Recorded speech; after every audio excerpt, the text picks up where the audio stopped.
여러분 내용물 이제 우리가 원료의 내용물을 이제 재고 관리하는 건데요.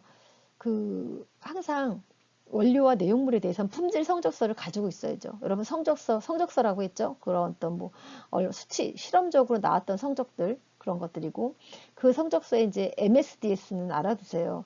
이게 Material S가 Safety예요. 그래서 Material Safety Data Sheet인데 MSDS는 독성 정보가 들어있어요. 독성. 그래가지고 안전에 되게 중요해요. 세이프티 시트예요. 세이프티. 그래서 만약에 이 물질을 눈에 닿았을 때 어떻게 하세요? 뭐 이랬을 때 뭐 이런 처치법이 나와 있어요. 그래서 화학 물질에 대한 응급에다 동그라미 치세요. 응급시 알아야 할 사항, 응급사항에 대한 대급상법, 유해사항에 대한 예방책, 이런 중요한 정보가 있는 게 MSDS예요. MSDS 정보가 이런 응급시에 있었던 일들, 유해사항 예방책, 이런 성격의 시트지라는 거를 여러분 알아두세요. 시험 문제 나올 만한 일이죠. 그 다음에 원료의 COA는 Certificate of Analysis라고 분석에 대한 서티피케이션이 확인서. 그래서 물리화학적 물성, 물성이 다 나와 있죠. 그리고 외관 모양, 중금속하고 미생물들이 얼마나 있는지 이런 것들을 하는 원료 규격서 범위가 일치하는 걸 판단한다. 그래서 MSDS, QA 같은 원료의 품질 성적서를 관리해야 된다 이런 말입니다. 그다음 입고 및 보관 방법의 절차. 이제 내용물하고 원료가 왔는데 입고하고 보관하고 처리를 하든지 이제 그러는 거죠. 그리고 재고 관리를 하는 거죠. 지난번에 했던 화장품 입고하고 제조업자가 원료 입고 받는 거랑 똑같아요. 입고된 원료는 시험 성적서 확인해야 되죠. 그리고 내가 발주한 게 맞는지, 거래 명세서하고 발주 요청서가 맞는지, 용기 표면 잘 돼 있는지 입고하기 전에 봐야 되는 거죠. 포장이 훼손돼 있진 않은지 이런 걸 보고요. 다 왔으면 이제 안에다 드려야 되는데, 우리 업소에다 드려야 되는데, 보관할 때는 분리 구획해서 선입 선출 방식으로 나가는 거죠. 똑같습니다. 합격품만 사용하고 적절한 보관 유지라든지 방법에 보관 관리해야 된다. 그리고 똑같은 얘기 또 있네요. 장소 및 보관 방법에 원료 관리 시는 입고 시에는 이러이러한 거를 훼손된 처리 방법을 숙지해야 되고, 보관 방법을 알고 있어야 한다. 그렇겠죠? 선입 선출 방식, 측량에 표시된 표시사항과 재고 관리 방법에 대해서도 숙지해야 된다. 재고 관리해야 되죠. 왜냐하면 여러분 화장품 유통기간 지나면 쓰지 못하게 돼 있잖아요. 그러니까 너무 많이 사들였다가 갑자기 소비자들이 없어가지고 혼합도 안 하고 이러면 이채로 이제 또 폐기 처분해야 되고 이런 것들이 있기 때문에 재고 관리에 좀 애를 써야 되는 게 있죠. 그러니까 여러분들이 알아야 되는 문제죠. 그리고 재고 관리에도 원료를 어디다 보관해? 냉동, 냉장. 그게 만약에 원료를 4도씨에 보관하라고 써 있으면 상온에 바깥에다가 놓으면 안 되는 거죠. 4도씨에 넘기가 쉽잖아요. 그러니까 냉장고에 보관한다든지 뭐 마이너스 5도 이러면 이제 마이너스구나. 마이너스니까요. 그러면 냉동실에다 넣고 상온 보관 이러면 15에서 25도를 맞춰서 그 안에다 넣고 뭐 이렇게 하는 게 위험물일 경우는 거기 건물 외에 위험물 취급 장소에다가 별도로 보관해야 된다. 판매장 및 내용물 재고 파악을 위한 운영 절차. 표준 운영 절차는 옛날에 위생 관리에서도 있었고요.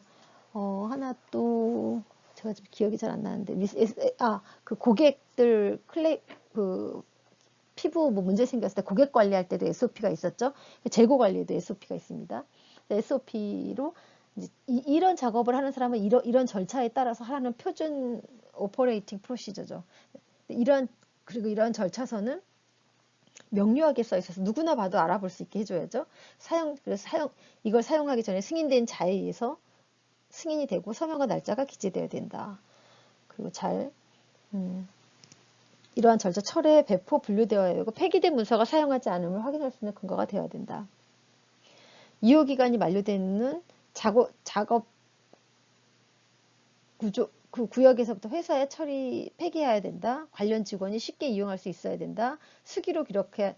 여러분 이런 절차서 되게 중요하잖아요. 왜냐면 뭔가 관리를 하는 거니까. 그런데 만약에 수기로 기록해야 하는 자료일 경우 여러분 연필로 쓰면 안 되는 거죠. 그죠?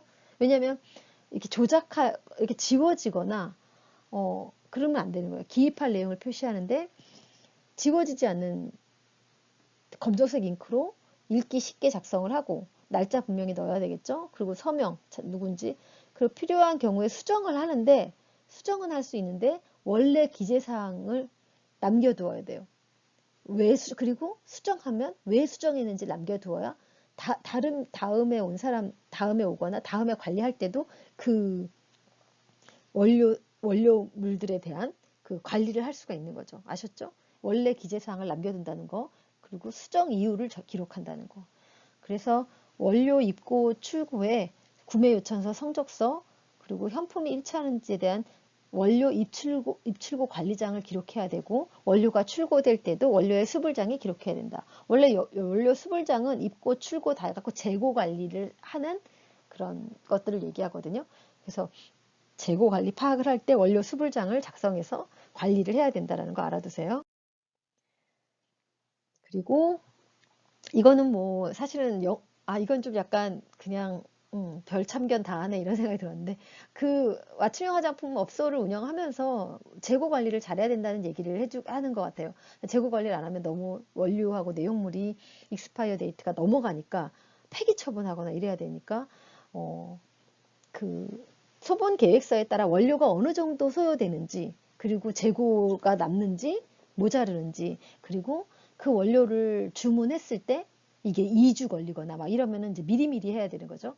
주문하자마자 금방 오는 건지, 주문했을 때 2주 있다가 오거나 이러면은 미리미리 준비하지. 이런 것들에 대해서 잘 생각을 해가지고 적정 재고 수준을 결정하는 게 화장품 판매업에 굉장히 중요하죠. 재고품이 너무 많으면 나중에 이제 이게 그 소비자들한테 프레시한 원료를 주는 게 아니라 약간은 이제 실수를 하게 돼 있죠.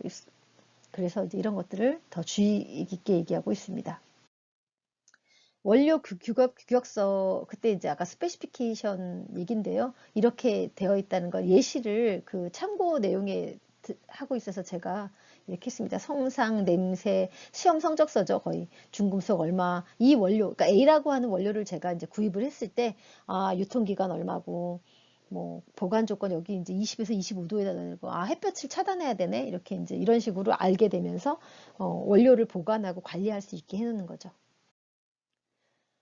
네, 여러분, 우리 1장, 2장, 3장, 4장 다 했고요. 제가 되도록이면 그 참고 사항들에 대한 것도 다 넣었습니다.